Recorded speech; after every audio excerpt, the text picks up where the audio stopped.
I think this started for me, as it starts with all of us, in just sort of getting a sense of God's heart for lost people and God's Father's heart. And I mean, as a mother, it's very easy for me to think about the fact that, I have 4 children and now I have 6 grandchildren, and like to contemplate life without any of them being part of my life and being here with me is unthinkable, and so somehow we just have to grasp that God has this huge embracing heart for all people everywhere, and that's the sort of thing that we see expressed in Scripture. Yeah, Scripture says, all people, all nations, all tribes around the throne. I've preached the gospel in every place. There's no place left. And so it's like coming to grips with the magnitude of that, because I think sometimes we find it a bit overwhelming, and we think, well, I personally can't reach all, so I'll just do my little bit and I'll try and reach, this person, that person, and there's nothing wrong with that, except that I think, if we want to embrace God's Father heart for all, and if we want to embrace what Scripture says, then we have to find a way to be part of all being reached. And so it becomes not what can I do, but what needs to be done, and how can I partner with others so that together we can do what needs to be done.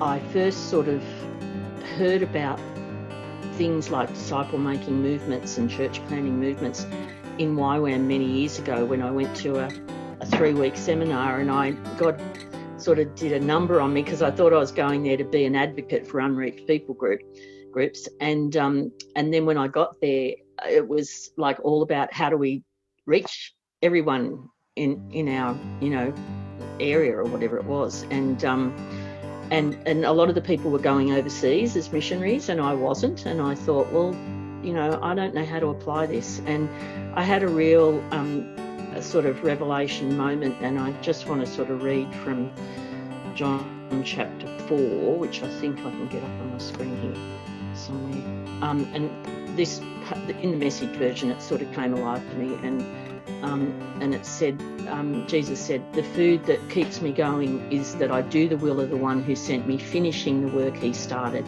As you look around right now, wouldn't you say that in about 4 months it'll be time to harvest? Well, I'm telling you to open your eyes and take a good look at what's right in front of you. These Samaritan fields are ripe. It's harvest time. As a church, we're kind of looking at this now in terms of Belconnen and the Belconnen region in Canberra. And all the stories that I was hearing from the mission field, it's like, well, if God can do that there, he can do it anywhere. There's nothing, it's like if God is doing this in this time, and I think it's a bit of a new wineskins thing, like God is doing this all throughout the world. So how do we reach everyone in our little part of the West, our little part of Australia?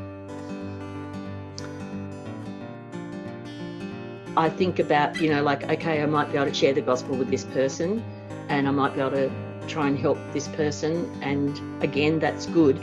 But it's like adding one,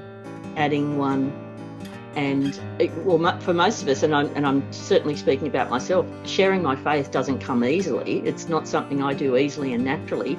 So first of all, there's that hurdle, and then the second hurdle is, okay, I'll share with this person, and I'll try, and then they might join the church, and wow, that's one person. And that's, one person is great, but what I wasn't seeing was that that person is connected to all their friends and their family members and their workmates and all of that. And that person being able to share their faith in a very simple and effective way, so that they can do that quickly and relatively easily. just last night at Pathway, we ran into a couple, and our initial contact with them at the door was, oh no, we don't want any bread. And then we ran into them a little bit later and just said, hi, how's it going? And somehow it came out that they were actually going to have to leave that place. It wasn't even their place, and they didn't have anywhere to go. And we prayed for them, and they were, you could tell that they were really grateful.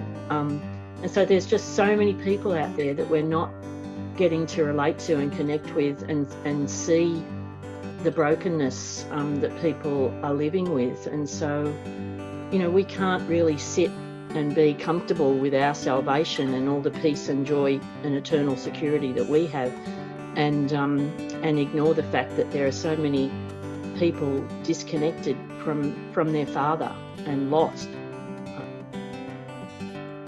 What I've learned through some of the DMM training that I've been doing lately is all about discovery methods, I think it's great that there are tracks and there are ways of presenting the gospel to people one-on-one, that kind of thing. But part of this new wineskin thing I think that God is doing is when you get a group of people together and you just put the scriptures there and let people read them and discover for themselves what it says and ask questions and think about simple concepts like, what does this say about God? What does this say about people? It's that discovery base is very powerful, I think, because they actually have their own encounter with the scriptures rather than somebody else's summary of what the gospel is. And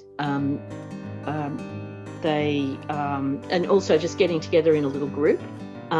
It's almost like the embryo of a church, because you've got those relationships forming with one another, and them getting to know one another and support one another, and they don't even have to be believers, and yet they're like a church in formation.